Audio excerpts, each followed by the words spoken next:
What will be Allah's very first question on the Day of Judgment?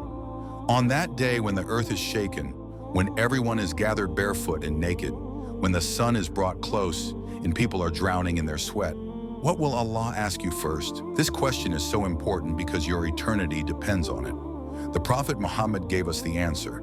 He said in an authentic hadith, the first thing that the servant will be asked about on the Day of Judgment is his prayer. If it is sound, then the rest of his deeds will be sound. And if it is corrupt, then the rest of his deeds will be corrupt. So the very first question Allah will ask you is about your salah. Not your wealth, not your status, not how many followers you had. The first question is, did you pray? Think about that.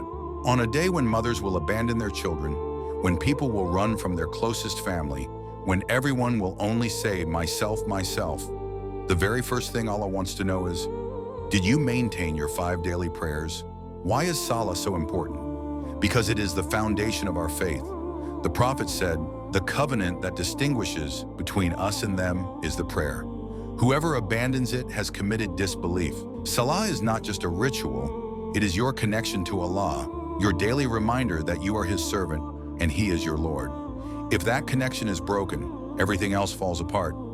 On that day, imagine standing before Allah. Your book of deeds is open, you are trembling, and then the angels bring your salah.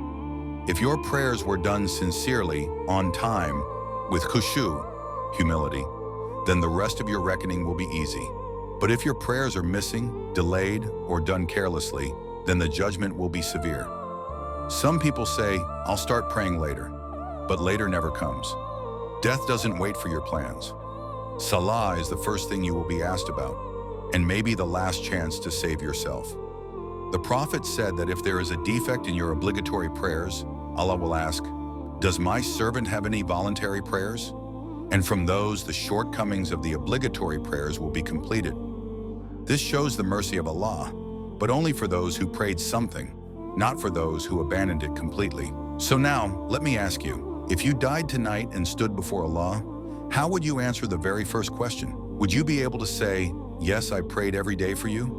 Or would you stand in silence wishing for one more chance? Don't wait for that day to find out. Start today. Because the very first question on that day could be the difference between Jannah and Jahannam.